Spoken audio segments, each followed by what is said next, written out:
Greetings and welcome to another edition of The Pedal Shift Project. The Pedal Shift Project is a series of conversations, thoughts, and experiments on bicycle travel adventures. From tips and tricks to ideas on how to ride your ride. Let's shrink the world by bike. Show notes and more are available at pedalshift.net/370 and email the show at pedalshift@pedalshift.net or text me at 202-930-1109 and check Pedal Shift out on all the socials as well. Hello, everybody, and welcome to the 370th edition of the Pedal Shift Project. My name's Tim Mooney. Thanks so much for joining. On this edition, we kick off the Oregon Coast Remix, Part 1. It was a big day of travel from D.C. to Oregon and then on to the coast. It's not hassle-free, but the coast and its cooler temperatures await for a grand adventure celebrating 10 years of the pod. But wait, who's that in Lincoln City? Folks, I'm so happy. This was such a fun trip. So no spoilers there other than to say I had a great deal of fun. Things broke. The usual shenanigans that happen on my tours. Nothing ever goes perfect, but some big surprises and big reveal on this particular episode. I'm really excited to share this with you. I have been hoarding a secret that is to be revealed in this very episode, so I'm very excited to share that with you. Will not belabor it. Let's get into the kickoff of the Oregon Coast Remix.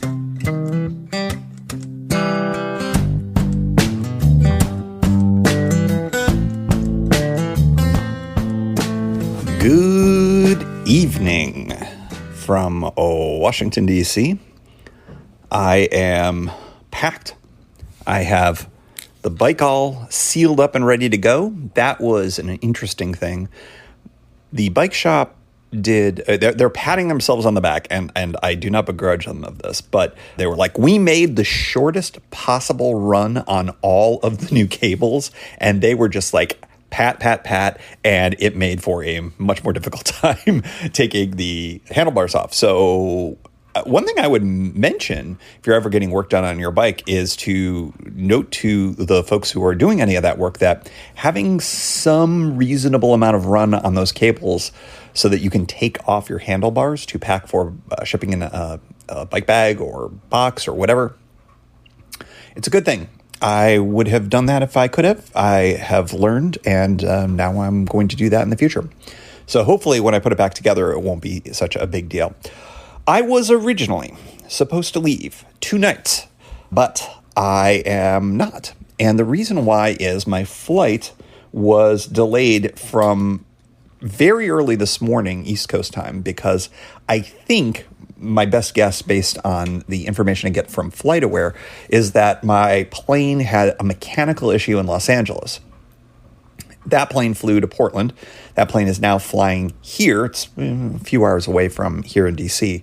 But ultimately, I wouldn't have gotten into Portland until probably close to midnight. And then, it was a bit of a hassle with my brother picking me up and being stupid late and all that. And it would have felt like 3 a.m. to me. So I made a quick call to good old Alaska Airlines, and they were able to change me for no fee to first thing in the morning. And although I'm going to be flying through Seattle, I will be getting to Portland around noon tomorrow, which is fine.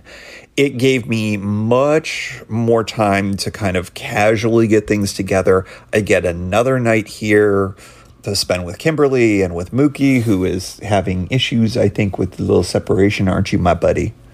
You don't like it when I go away, huh? So I think that's pretty good.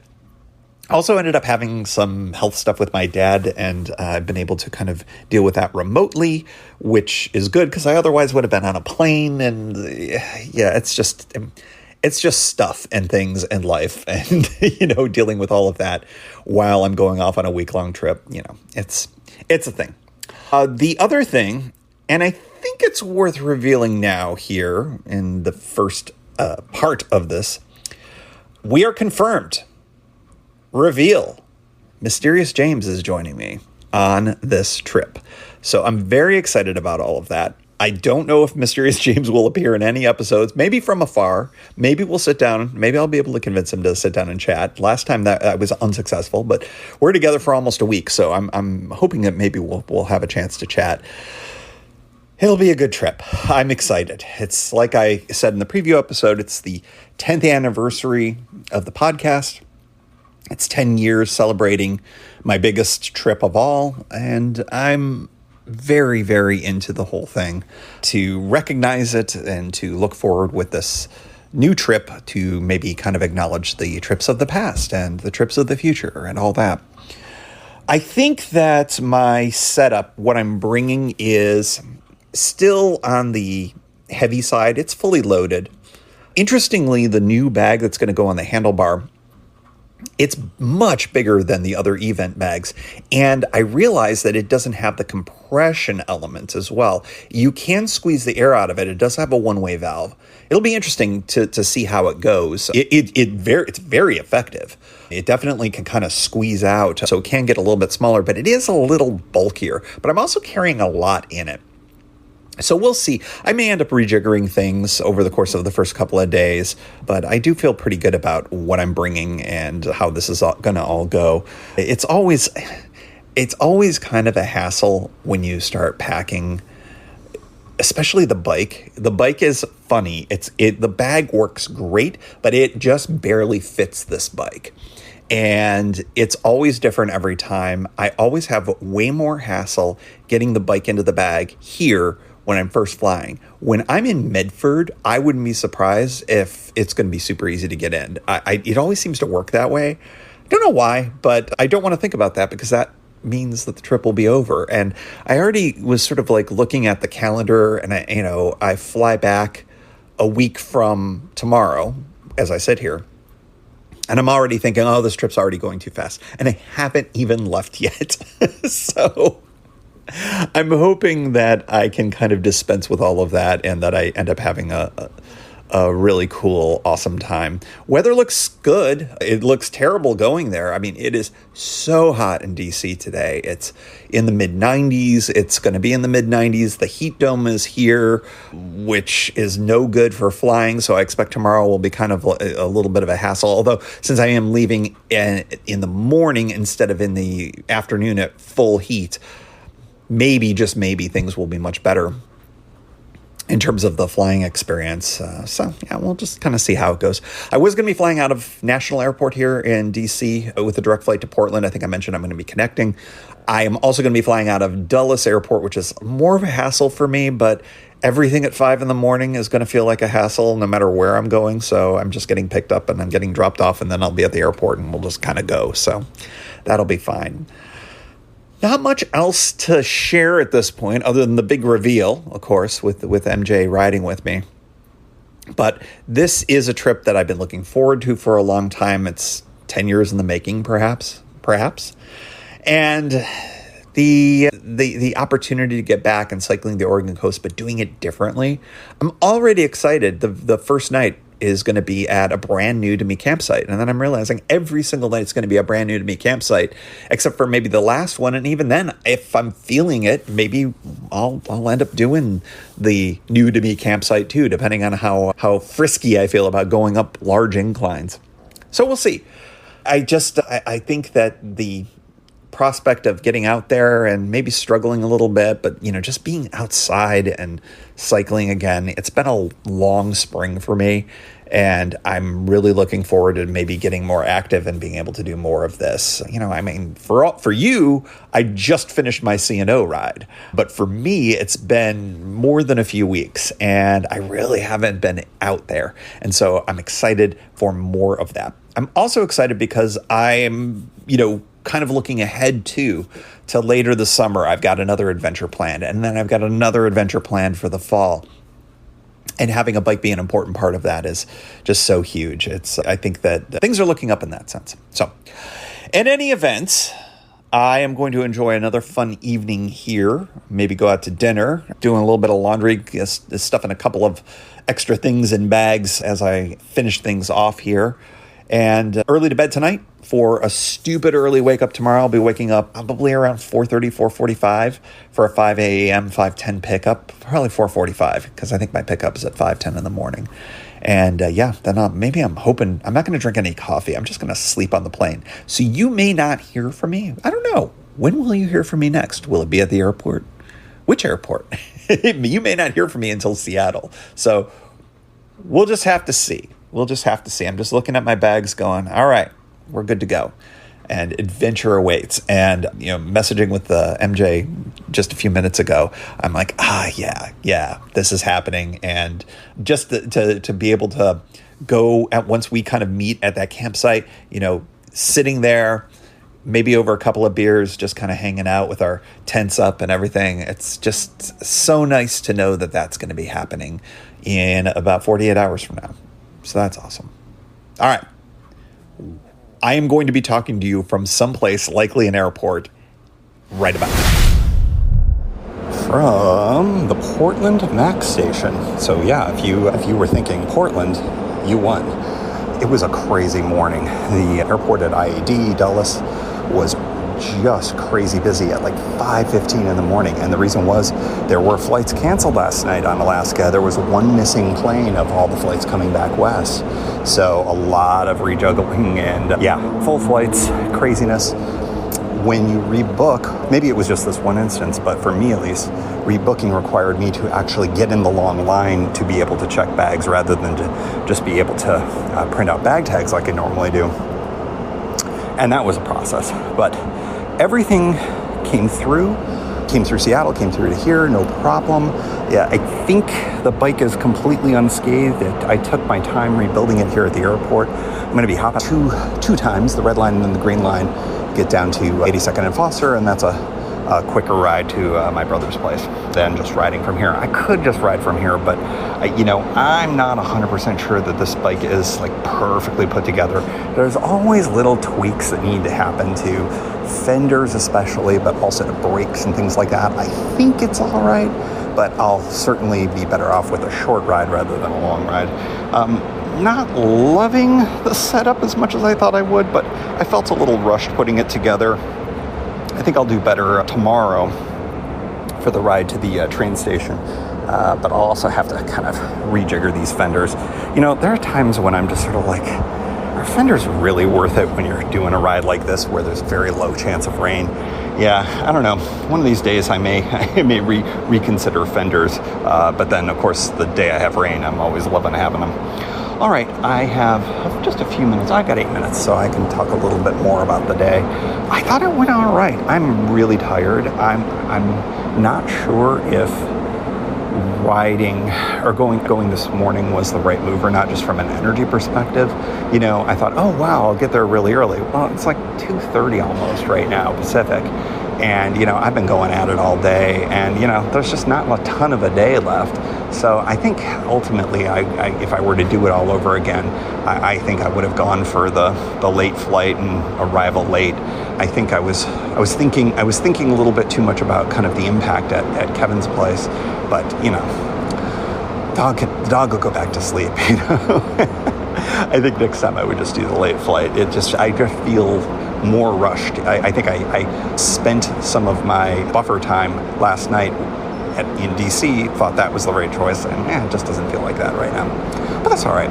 MJ is on the coast, and he has reported in that everything is going well for him. I am feeling pretty good. I think anything that is not quite right with this bike, I'm sure I can fiddle with. I don't have a ton of riding. Actually, tomorrow the bulk of my riding is actually here in Portland, so I will have to kind of get that all figured out. I'm all scanned in on the Max here, tapped in, and they have a really good system. You don't need a transit card. They use something called a hop card. You could do that. You don't need it. You can just use an Apple Pay, and it just takes it off of one of your cards, which I just think is fantastic. So, all right, well, I'm going to hop on the train here and get a little fast forward. Well, we've done planes, we'll do trains, and then no automobiles, I don't think, today. All right, more to come. From Foster Road. I think I've recorded from here before, but not this part. Riding to my brother's place. I caught the trains right, so that's all good. Bike is riding okay-ish. Saddle is wrong. Fenders are rubbing, but I'm so close. We're just gonna go with it here. Beautiful day. Perfect temperature. A little sunny for my taste, but you know how I roll. Give me a cloud. Give me cloudy days. A cloudy, rainless day with no tailwind, or excuse me, no headwind. I get no tailwind. Although I will this whole week, and some pretty robust ones, I think, at some points. So we'll see how that goes. All right, this is probably too windy and vibrating for decent audio, so we will rejoin Bike Mechanicville next segment. Good morning from Portland, Oregon. The sun is out. It is robust. It is just shy of 7 o'clock. I woke up early, as one does when you are on East Coast time on the West Coast early on, which is good. But I went to bed very early, which I needed because I was really tired. But I stayed up. I didn't quite make sunset, but it was close. So that's fine. That'll just have to do. The day today is a little disjointed in the sense that it's a lot of stop and go. Right now I'm stopped. I will be stopped for a couple of hours. I need to do a few things. The first thing I need to do is repack my bags a little bit more functionally. The idea here is that I need to have bags that are working for me for grab and go, something that I am usually not so good at and I'd like to be better at. So for instance, I'm going to have an electronics bag with all of my batteries and things like that. I'm going to have a camp bag for the shower. I've had that before, but I think this is going to be a little more functional. These are collapsible. One's a shoulder bag, one is a collapsible backpack, which I think are going to be just fine. I think they're going to work out just fine. So I wanted to kind of get my things in there. The other thing that I wanted to do is to really cinch down things to be able to get ready to ride. Not that I'm going to be doing a ton of riding today. It's actually going to be mostly here in Portland, to be perfectly honest. But I do want to kind of just get it so that when I ride to Union Station, I've got a better feel of how all of it is going. Yesterday was fine, and yesterday gave me a little more confidence that I put the bike together in a pretty decent way. What I really need to do is to make sure that the front the fork bags are good and that I'm not going to get any straps going into that wheel. I've never had to deal with that before in this way. And these event bags, there's a lot of slack in those. Also, because those are bigger, I've got to undo the complete launch strap for cinching them down. So I just need to be careful about all of that. So I'm going to be really mindful about tucking the stray bits in ways that they're not going to come out. The other thing that I was thinking about this morning is the front fender and making triple sure that that is secured really well. It just needs some adjustments. I think I mentioned in an earlier chapter here that the front was rubbing. I think that's easy to fix, or easy enough to fix. I think I can just loosen a couple things and readjust, get that set.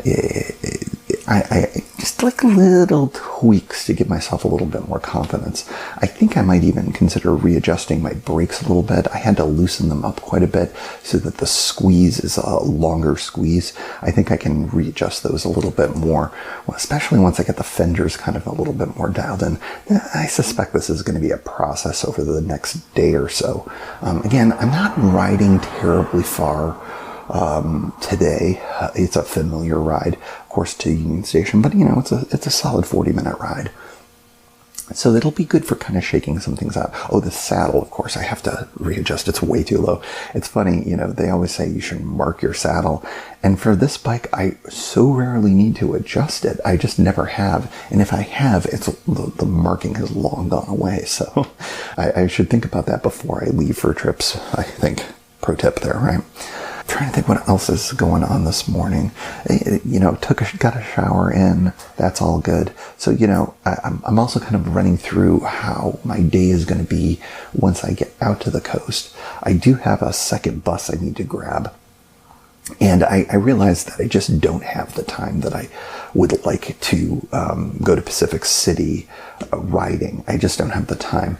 And because of the nature of having to kind of reassemble and then put the stuff back in again to get on that second bus, I might not even do anything in Tillamook, depending on what time we get in there. It's a really annoying, hour. It's an hour, I think, between the two buses. And, is it worth it to unpack and repack? Or I guess it would be to, unpack, roll somewhere in town, grab something, come back, repack. I don't know, maybe it would be. It's something I'll have to figure out. But what's crazy is the bus from there in Tillamook all the way to Lincoln City is $1. I mean, the value of money to mile. I think I remark on this constantly when I do these Oregon Coast trips, but it's really wild how much distance you can cover with these buses, and they've been very good and fairly reliable for me all these years.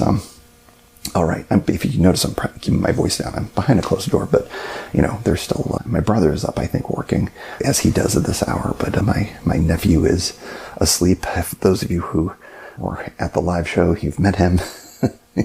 He is very interested in live streams and YouTube and stuff like that. So my visits are often very technically derived, which is kind of fun. And I'm glad that he enjoys it. He's just very, how kids that age can get super obsessed. He's super obsessed. So, but I think that you can be obsessed over good things and bad things. And at least this seems moderately okay. All right. I am going to pack up stuff and get all of my bags downstairs. And I think I might just spend the early part of the morning until people get up. I may just go out and start fiddling with that bike and just seeing if I can get things dialed in. It doesn't need to be perfect this morning, but I want it to be at least a notch closer to perfect. I'd like to be able to ride down there and notice if there's anything else that needs to be dialed in. And then, of course, everything's going to come off the bike again. But that's fine. Today is not a ton of riding, but it's very specific riding. It's getting from the place that I'm sleeping to my transportation, and then from my transportation to where I'm sleeping. That's really the whole sense of the riding today. And then the real riding commences tomorrow.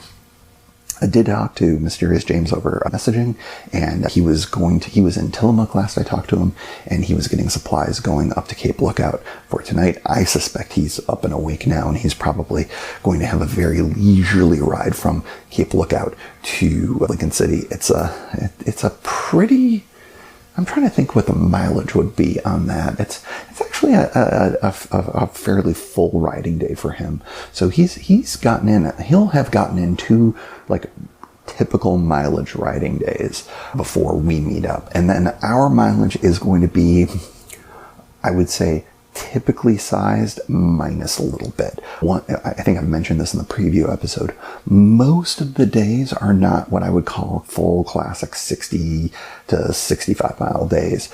There's only one that is in that range. All of the others are in the 50, and there's even one that's like a 35.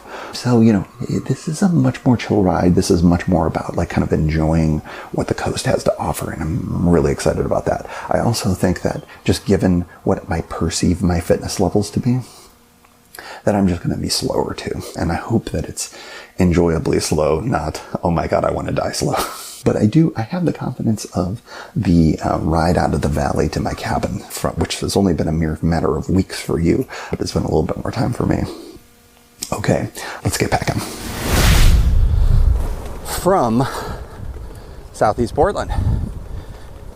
And hopefully my little dead cat is working here. Let's see. Well, we'll see. Trying some improvements on audio, knowing I'm going to be in the wind today and tomorrow and the next day. So we're just going to see how it goes. Hopefully. The improvement in audio will be for you, the listener. I am riding a bike that is adjusted pretty well, I'll have to say. I think if this continues as is, I think I'm in pretty good shape. Glorious day here in Portland. It is cool now. It will be getting into the mid 80s later. There's going to be a bit of a heat wave here. Nothing like it's had in the recent years, but more than I would like. Which means escaping to the coast has been timed perfectly. It was perfect timing to get out of D.C. It's perfect timing to get away from Portland. And I think things are going to be great weather-wise if the forecast is to be believed. I think that any wind I get is going to be a robust tailwind, assuming that it maintains north to south, which it typically does this time of year, which is why most people go north to south. As I've mentioned,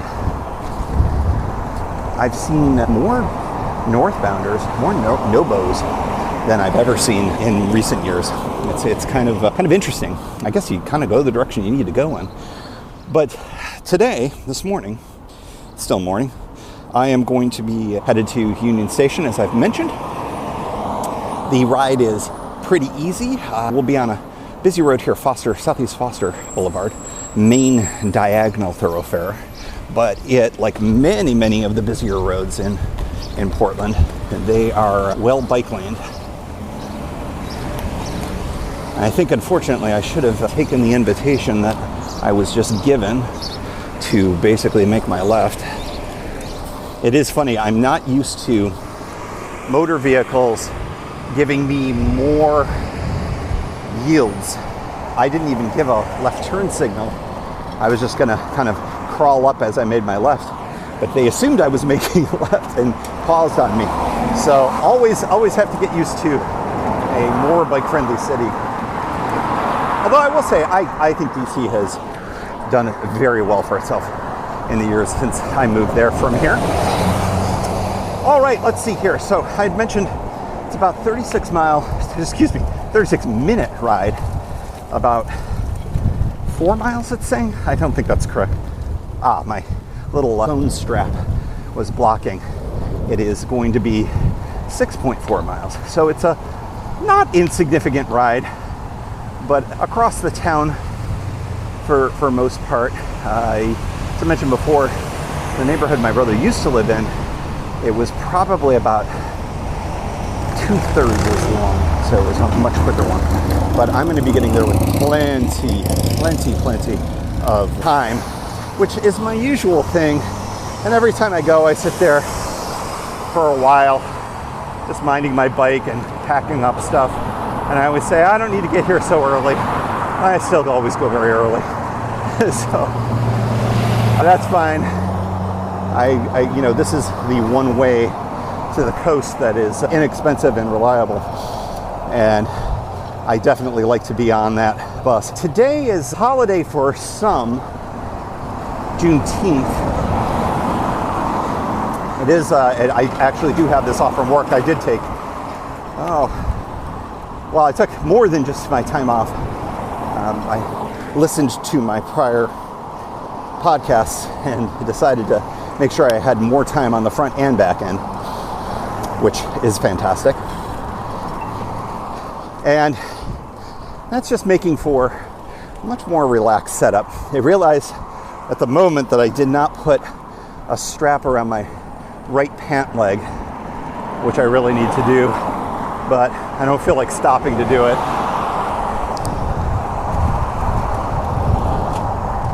Well, this might be the only headwind I get for much of this trip, but it does feel good to be out. The newly reconstructed bike is behaving and shifting well. I think any issues that I was having before, probably one of two things. One, I think the cables were kind of still settling in under actual riding rather as opposed to being in a rack, and that always takes a little time. And then the other thing is, this is a new SRAM or SRAM, I guess we can call it, shifter that I'm not used to. And because I was so used to how janky and jacked up my other one was, this actually behaves the way you're supposed to. You click once and it shifts. And I think I was finessing it a little too much. And now I've gotten a little more used to it, and it's doing great. So I'm glad I didn't take it back to the shop ultimately. I considered it, but didn't need to, and things are going well. The other thing that's good is that it suggests that the trip from DC to here with 2 different plane connections, everything seems to be all right. I was a little concerned about my derailleur. I didn't mention this earlier. What I usually do is I put my bike helmet around the derailleur to protect it. Well, TSA did a search of my bag. You can always tell because A, your zippers are in a weird spot, but also my helmet was not over my derailleur, and I was pretty concerned about that for putting it together. Because it's funny, when a derailleur doesn't have your rear tire on it, boy, it looks jacked up. And I was concerned that it got bent, because not much bending of a derailleur hanger can throw all things off, but as of the moment, it is shifting great, and I don't think that there's any problem, so that's great. Let's see, what else is going on here? Nothing else. So I think I'll kind of wrap it up at this point, and I'm still about a half hour away from the station, and I'm just not going to go very fast or hard. There's no need to. At this point, I'll get there an hour early. So there's a good argument to be made to get some food. So maybe I'll do that. All right, more to come. From beautiful Tillamook, Oregon, at the Safeway. In fact, I got here with exactly an hour, and I decided to pack up the bike right over to the Safeway and get a couple of things, including I was really thirsty and didn't get water ahead of time. So got myself a little filled up here, which is good. It's warmer than I expected here on the coast. It's still cool, but it's warm and it's the sun. And I'm reminded of, I think, last year's ride where there was just a lot more sun exposure than I was used to. So I'm going to expect that. The winds are coming out of the north, so great tailwinds most likely for this trip, which should be great. Been in touch with James. He's definitely going to beat me to the campsite, which is all good by me. And then who knows what we're going to do tonight. We're just going to have to figure that all out. I have a few things that I picked up here that I think will be just fine for the evening's festivities. I also brought some of the dehydrated meals that I didn't end up using for the C&O but slow ride. So I have more food than I typically carry, and that's fine. I'm otherwise pretty light. Interestingly, I was able to get both of the bags from the fork on the rear, so that's an option for me if these fork stays aren't going to work out for me. They seem to be fine. I've noticed though that on these buses it's difficult to get that little arm, that spring-loaded arm that's so typical of many of these types of bus systems, around it. It used to be I had problems getting it over it with the old rack. Now it's hard to get it around, so of course you can never win. I was able to do it though, and the bike got out here pretty much unscathed, no problems at all. Let's see, what else? Oh, the bus now takes transit token app, so I didn't need cash for that leg. I don't think it'll take it for this next one, but this next one is $1, as I mentioned before, so I don't think we're too worried about that. Everything seems to be going just fine. I've got plenty of time. I even had to go back and forth. The bathrooms at the transit center are locked, unfortunately. Kind of echo of COVID, it feels like, but I think it's also a response just to folks who don't have homes, and there's a lot of great people, and there's a lot of great people that ruin it for the rest of us, and lack of access to public restrooms in population centers is starting to become a thing. So I was able to go back to Safeway and use their bathroom, so yay on that. All right, I think that's about it. I think I'm going to go back. I'm going to reload my stuff into my duffel and get ready for that bus that's going to leave around 2:30. Should be in Lincoln City a little bit before 4, and then the real adventure begins. No more motorized conveyances for days, and that feels pretty good. From Lincoln City and outside the McMenamins, where I'll be meeting Mysterious James. Just getting my stuff all loaded up and gonna enjoy a beer. A lot of bussing, a lot of movement the last few days, and movement that is not bike related, just hauling a bike. So I'm looking forward to riding. From Devil's Lake Recreational Area in Lincoln City, Oregon. Big reveal. Mysterious James is actually going to speak. Say hello, man. Say hello. What's up? Okay. We're not going to belabor it. We're just going to talk about what's going on here. So, new camp to both. You definitely have not been here. I definitely have not been here. Okay. It was an open question. We weren't sure. we were at there are 2 levels to the hiker biker here at Devil's Lake. And the lower level is Occupado. And the woman who was down there said, hey, the actual hiker-biker campsite is actually up the hill. And at first, what would we have given the lower level? A 4 or a 5? Maybe a 3, because Maybe that's where a 3. the big trash compactor It was the trash is down there, big right? trash dumpster. We push our bikes up here. And I shout out to her for letting us know. And 7.5, 8? Yeah, this is very nice. Okay, so it's the new style at the Oregon State Parks. It's got the charging lockers. By the way, I have a lock. I didn't mention that to you if we wanted to do anything overnight, because many of the Oregon State Parks are doing that. My understanding is that they are going to try to expand these to all of the hiker-bikers. New to us, we're going to start with a 7.5 out of 8. Features, there is a porta potty here, which is unusual. Those charging lockers, which are amazing, that is such a great thing. A bike repair station, including a way to pump up your tires, etc. So that's pretty fantastic. What else? There are, 8 or 10 very sturdy 1, 2, bike 3, locks or bike 4, 5, places 6, to lock up there your are bicycle. 7, 8. There are 8 bike staples, for lack of a better way to put it, which can do 2 bikes easily for each. So this is definitely meant to be for multiple cyclists. James, how many people are here other than us? 0. That'll go in statistics for this episode for sure. 3 full-size picnic tables. Yeah, it's solid. I think that The ground is flat. The ground is flat. It's 7.5, and I almost feel water, of course. Yes, there's water. We ding points on the fact that we're not sure where the showers are relative to this. It's probably a hike, given the fact that there's a porta potty up here. You do have to push your bikes up here, and it was a non-insignificant paved path, but it was steep. But this is not this is an urban campsite, I would say, relative to the Oregon coast. I mean, you can hear traffic. 101 is literally, you can pretty much see it from here. You can hear traffic, but that may benefit you. Location is very good in a lot of ways. We literally drank a beer at the McMenamins and came straight here. So, I mean, there's restaurants, there's stuff. So yeah, 7.5, very solid. Mm-hmm. So the next topic of discussion, as we are about to eat our fine meals, James is eating are those 2 tortillas? Yep. James is going to have like a ham and Colby Jack tortilla setup. Very solid, looks good. I am going to have a Mountain House chicken teriyaki, which is probably ready by now. But you guys are important, so we're celebrating your importance first.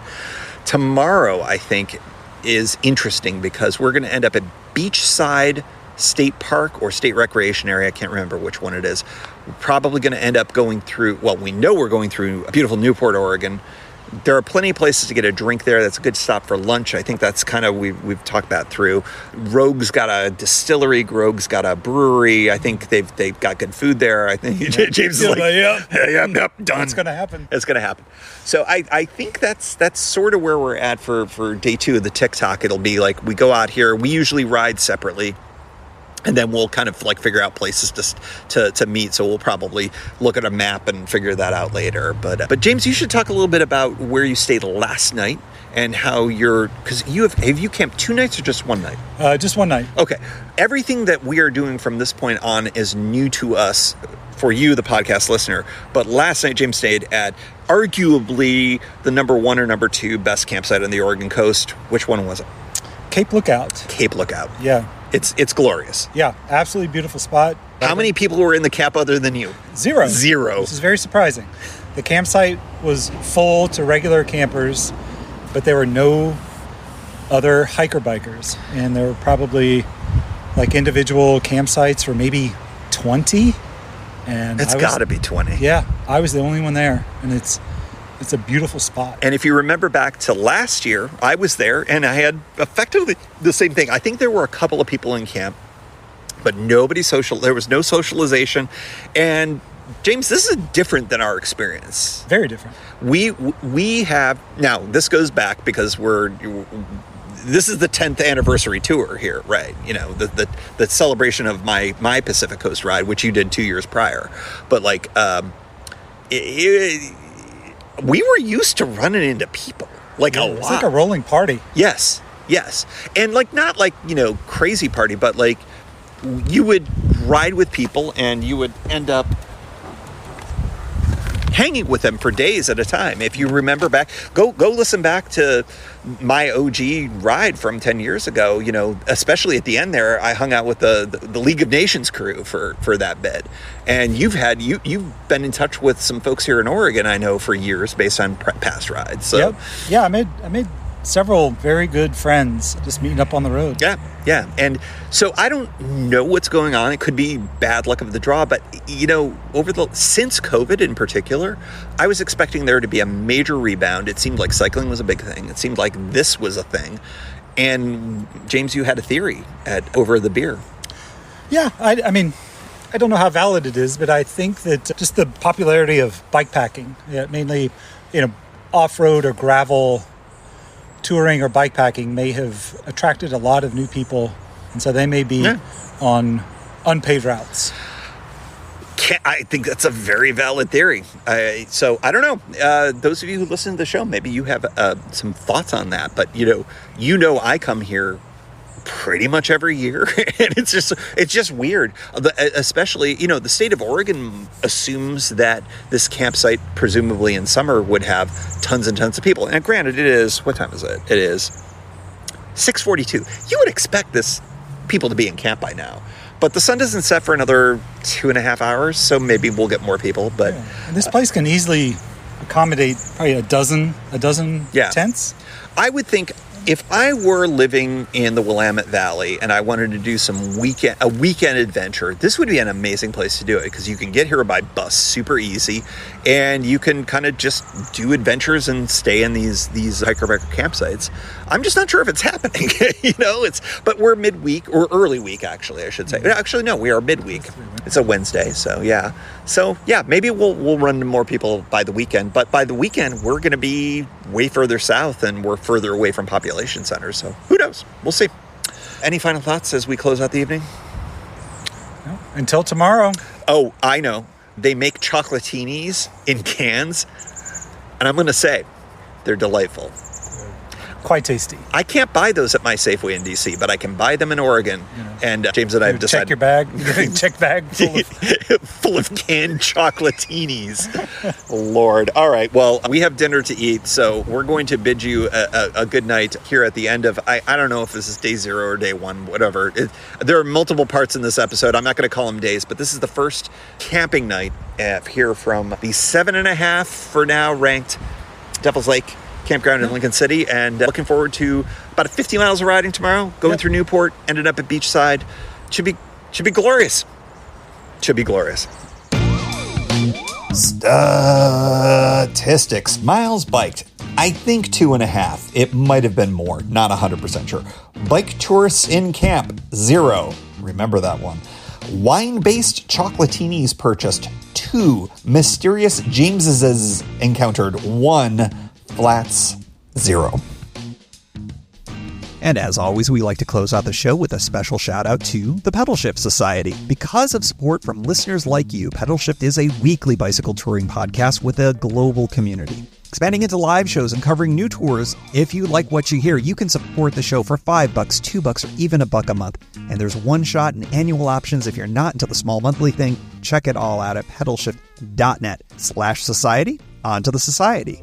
Kimberly Wilson, Caleb Jenkinson, Cameron Lean, Andrew McGregor, Michael Hart, Keith Nagel, Brock Dittus, Thomas Skadow, Marco Lowe, Terrence Manson, Harry Telgadis, Chris Barron, Mark Van Ram, Brad Hipwell, Mr. T, Nathan Poulton, Stephen Dickerson, Vince LaGreco, Cody Florchinger, Tom Beninati, Greg Braithwaite, Sandy Pizzio, Jeff Muster, Seth Pollock, Joseph Quinn, Drew Porter, Byron Patterson, Joaquin Robber, Ray Jackson, Jeff Fry, Kenny Mikey, Lisa Hart, John Denkler, Steve Hankel, Miguel Quinones, Alejandro Aviles Reyes, Keith Spangler, Greg Towner, Jody Zaranin, Lucas Barwick, Michael Baker, Brian Bechtal, Reinhard Bigel, Greg Middlemiss, Connie Moore, William Gothman, Brian Benton, Joan Churchill, Mike Bender, Rick Weinberg, Billy Crafton, Gary Matushak, Greg Latoile Lopez, James Sloan, Jonathan Dillard, John Funk, Ronald Paroli, Dave Roll, Brian Hafner, Misha LeBlanc, Ari Messenger, David Grotke, Todd Grossbeck, Wally Estrella, Sue Reinert, John Lico, Stephen Granada, Philip Mueller, Robert Lackey, Dominic Carroll, Jackie McCullum, John Hickman, Carl Presseau, David Neves, Patty Louise, Terry Fitzgerald, Peter Steinmetz, Timothy Fitzpatrick, Michael Lazuski, Hank O'Donnell, David Zanoni, David Weil, Matthew Sponsella, Chad Reno, Spartan Dale, Carolyn Ferguson, Peggy Littlefield, Lauren Allensmith, Eric Burns, Thomas Pearl, Darren McKibben, Richard Stewart, Dave Fletcher, Jack Smith, Luke Parkinson, Ryan Patterson, Sarus Faravar, John Gardner, Sam Scruggs, Dwight Pittenger, Connie Bowder, Rob Merrifield, and thanks to all past and anonymous folks for helping make this show happen. Thank you for joining. You can find Pedal Shift at pedalshift.net for more great bicycle touring content. You can hear the Pedal Shift project through Apple Podcasts or your favorite podcast app. Opening music courtesy of Jason Kent off his self-titled album. The track is called America. Check out his band Sunfield's latest release, Mono Mono, wherever cool music is available.